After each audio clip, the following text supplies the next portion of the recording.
औज़ुबिल्लाहि मिनश्शैतानिर्रजीम बिस्मिल्लाहिर्रहमानिर्रहीम। सूरह अन-नहल की आयत नंबर 12 ता 14 का तर्जुमा और तफसीर आपकी खिदमत में पेश करने की सआदत हासिल कर रहा हूँ।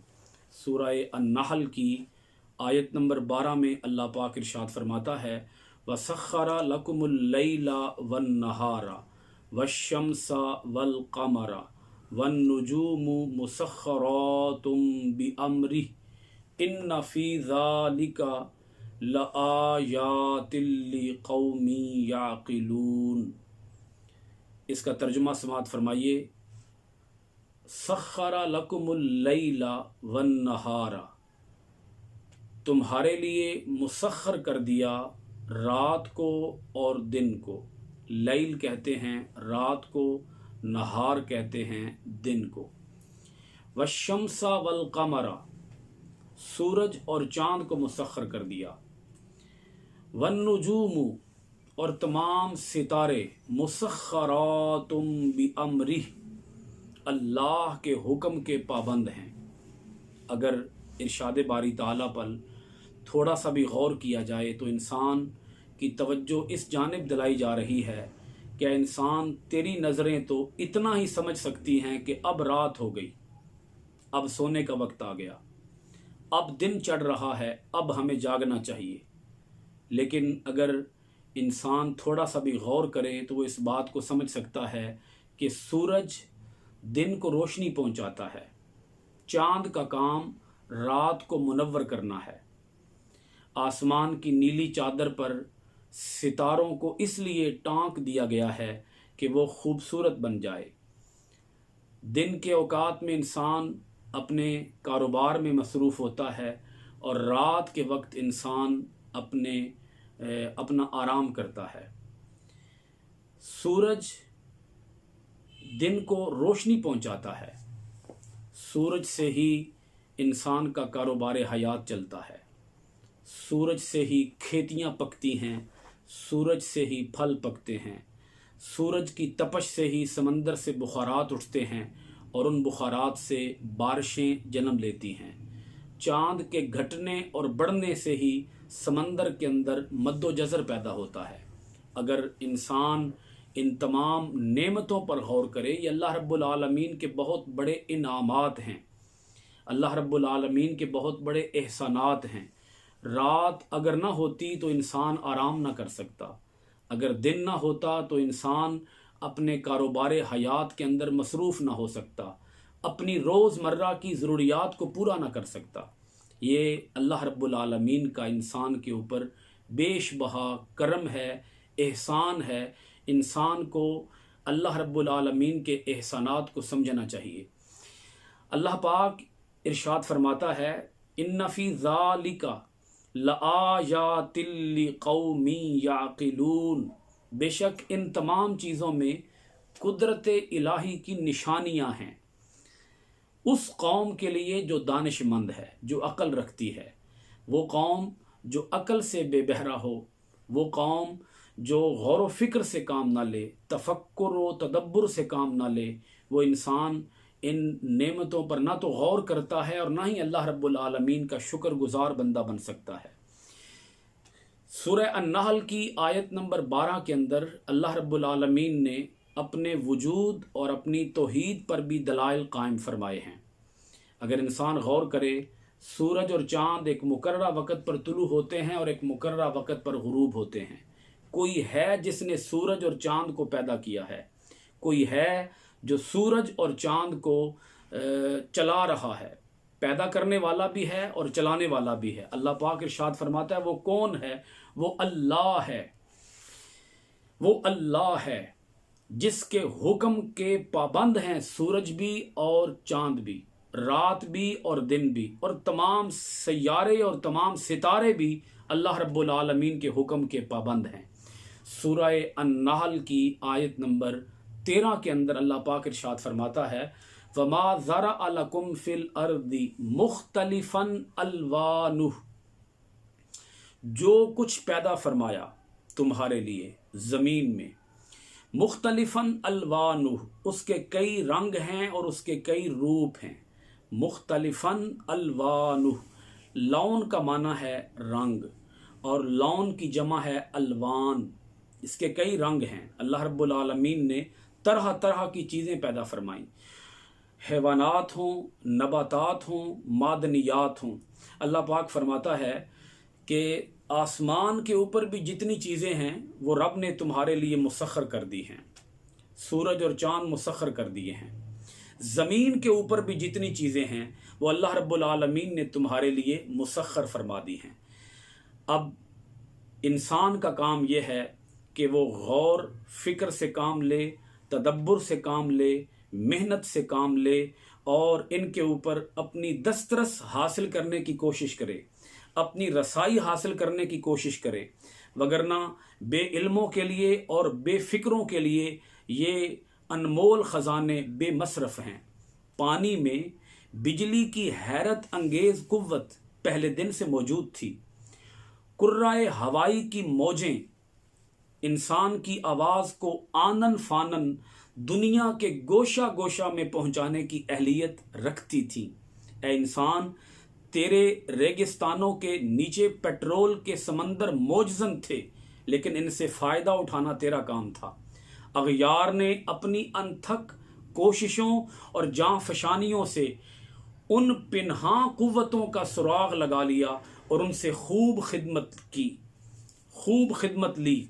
लेकिन ए हामिले कुरान, तेरी सहल अंगारी ने तुझे मोहलत ना दी कि तू अपनी इस किताब का मुतालिया करे, अपनी उस किताब का मुतालिया करे जिसने सबसे पहले इन कुव्वतों की तस्खीर की दावत दी है। अल्लाह रब्बुल आलमीन इन आयात के अंदर, इन निशानियों के अंदर न सिर्फ गौर व फिक्र की दावत दे रहा है, बल्कि अल्लाह रब्बुल आलमीन इंसान को फरमा रहा है, इंसान तू कोशिश कर, मेहनत कर, ये मैंने तेरे काबू में दे दी हैं, तेरे हाथ में दे दी हैं, लेकिन इन तक पहुंचना, इनको अपनी दस्तरस में करना और फिर इन चीज़ों को अपनी खिदमत में लाना, ए इंसान, ये तेरा काम है। अब यहाँ तो हाल ये है कि इन कुव्वतों को तस्खीर करने की बजाय, जिनको तस्खीर करने की दावत अल्लाह रब्बुल आलमीन ने दी है, हमारे तो फ़कीर हाल मस्त हैं और हमारे अमीर माल मस्त हैं। हमारे बुलंद हिम्मत असलाफ ने इल्म व हिकमत की जो चमन बंदी की थी, इसमें बहार आने का वक्त आया तो इंसान गाफिल हो गया और उस पर अग़यार ने अपना तसल्लुत जमा लिया। अहले हिम्मत सितारों पर कुमंदे डाल रहे हैं और आज का इंसान पतंगबाजी में मसरूफ़ अमल है। कमरे हिम्मत बांध, मुस्तकिल मिजाजी से मेहनत जफाकशी को अपना शियार बना और आगे बढ़कर इल्म दानिश और फ़न्नो हिकमत के कारवानों की क़यादत संभाल।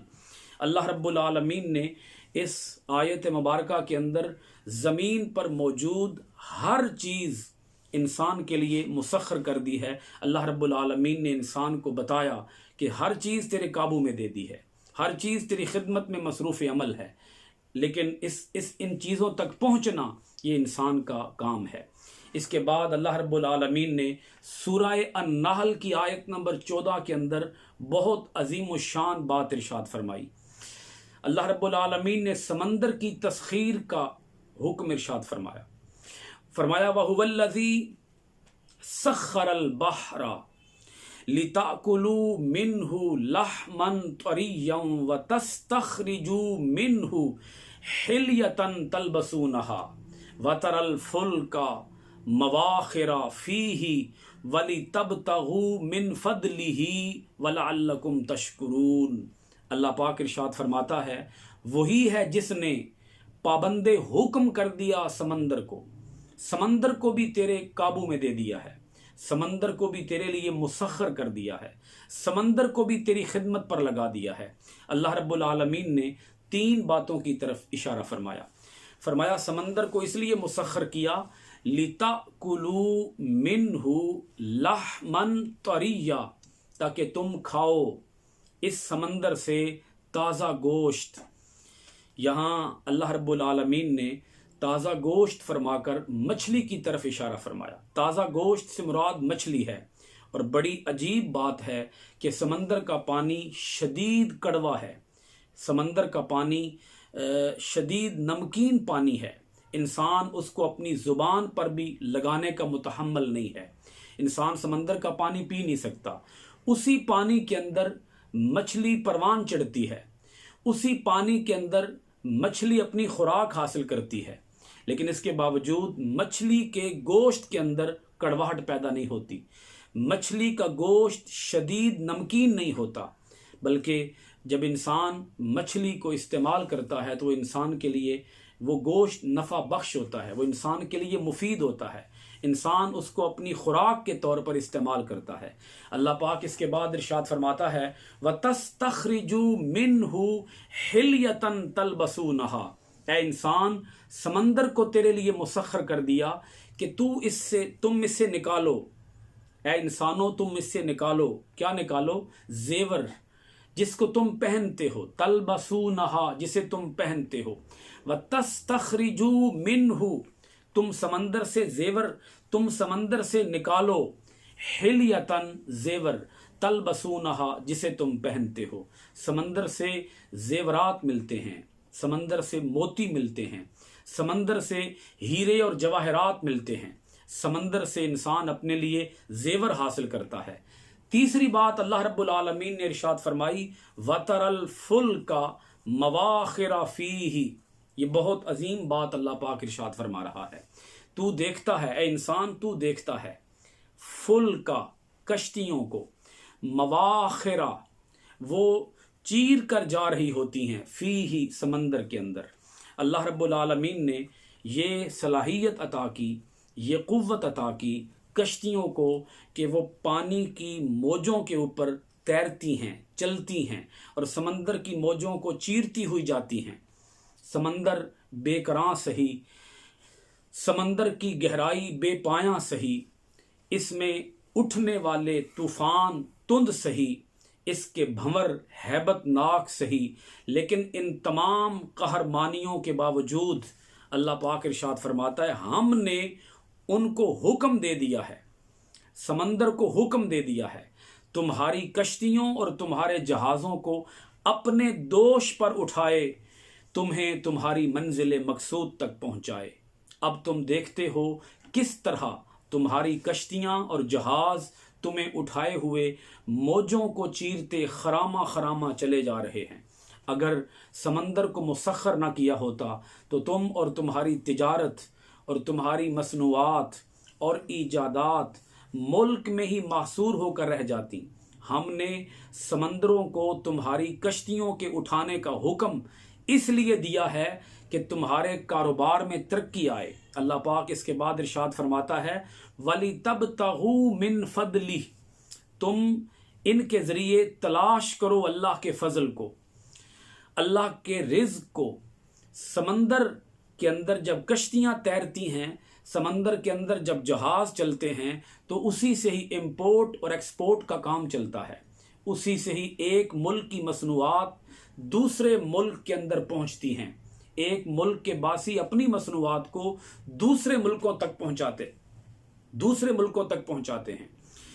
ये समंदर के अंदर जो इंपोर्ट का काम है और एक्सपोर्ट का काम है, अगर समंदर को अल्लाह रब्बुल आलमीन ने मुसख्खर न किया होता तो उस सूरत में समंदर इंसान के ऊपर हावी आ जाता।